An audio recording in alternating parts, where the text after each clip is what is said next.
Assalamualaikum warahmatullahi wabarakatuh dan salam sejahtera. Saya Muhammad Amirul B. Kamaruddin, pelajar Master Sastra Bahasa Melayu Fakulti Bahasa Moden dan Komunikasi Universiti Putra Malaysia. Pada hari ini saya ingin membentangkan kajian saya yang bertajuk Lakuan Bahasa dalam kalangan pelajar generasi Y di Universiti Putra Malaysia.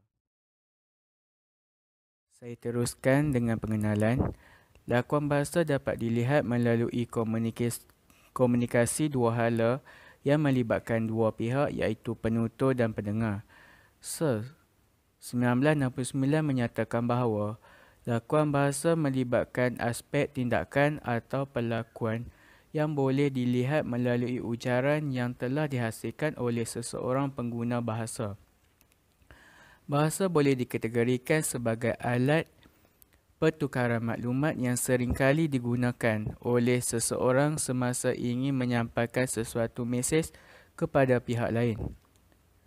Dalam aspek pertuturan komunikasi lisan, lakuan bahasa memainkan peranan yang penting berdasarkan jenis dan fungsi lakuan bahasa yang digunakan.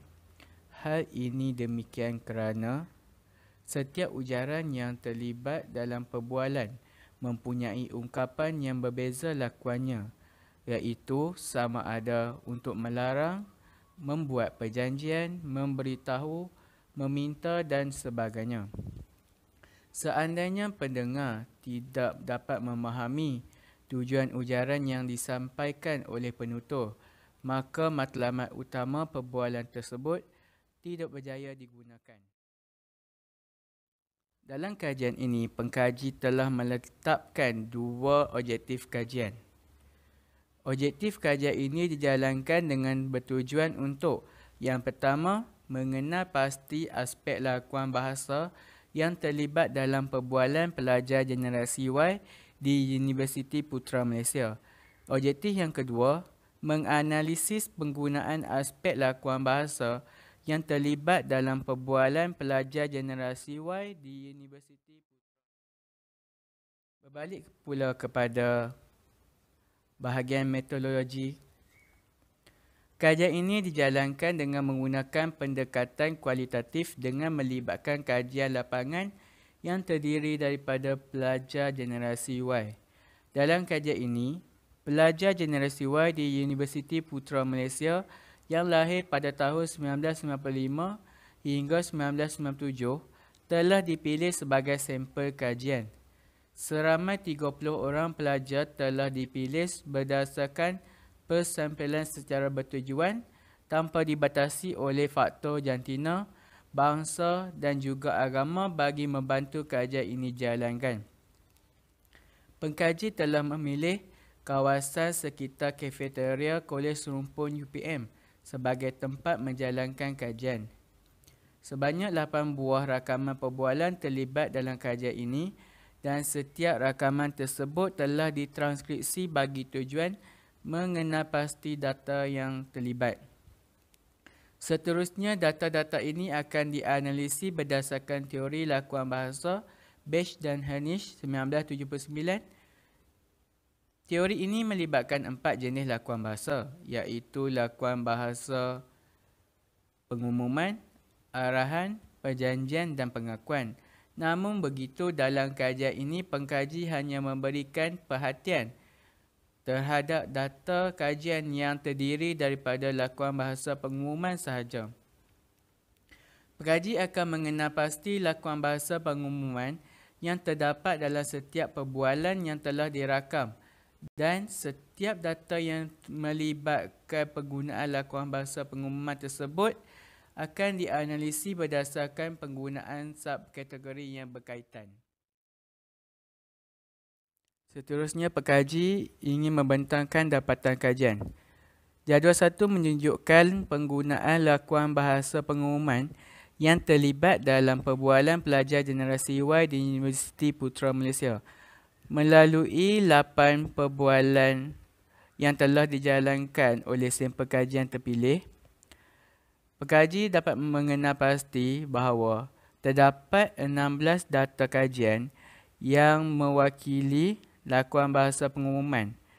Setiap rakaman perbualan tersebut mewakili dua data perbualan yang mempunyai lakuan bahasa pengumuman.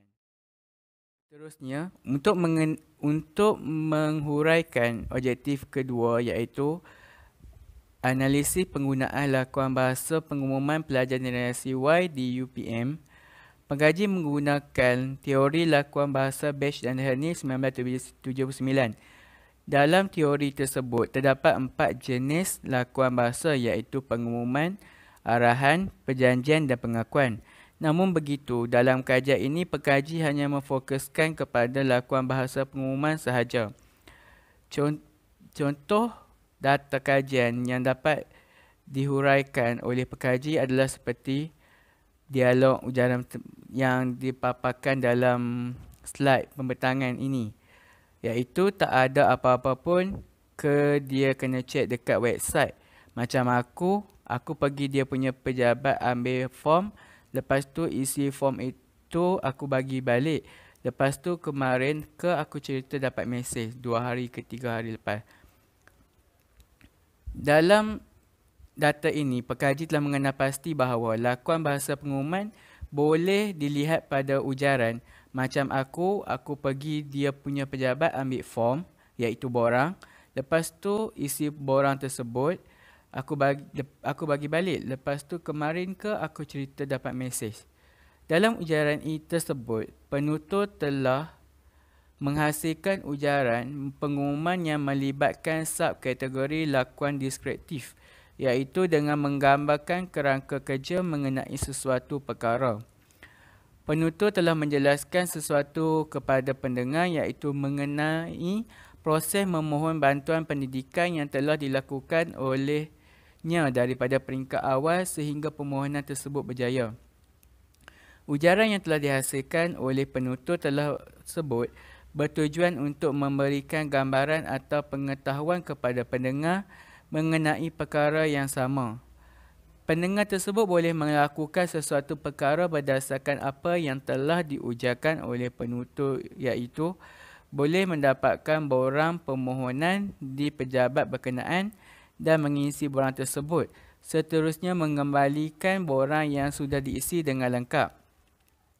Dalam hal ini, ujaran yang melibatkan lakuan deskriptif mempunyai peranan dalam tindakan yang dapat diambil oleh seseorang berdasarkan kepada konteks keperluan ujaran tersebut. Hal ini bertepatan dengan pendapat Siti Hajar Abdul Aziz 2011 yang telah menyatakan ujaran yang dihasilkan oleh seseorang mempunyai tujuan untuk mewujudkan sesuatu tindakan atau lakuan. Seterusnya, lakuan bahasa pengumuman boleh dilihat pada contoh data kajian yang kedua, iaitu pada dialog. Kafe ini sampai pukul berapa? Kafe ini sampai pukul 10 sahaja. Tak, masuk aku lampu-lampu ni. 12. Ada sebelah sana tu tutup, sebelah sini buka. Sebab tu aku kata lepak sahaja sini. Kalau bilik, ganggu rumit. Aku malas lah. Rumit aku tadi pun tengah on call. Ujaran yang terdapat dalam perbualan tersebut mempunyai lakuan pengumuman yang berperanan sebagai memaklumkan sesuatu hal atau perkara kepada seseorang.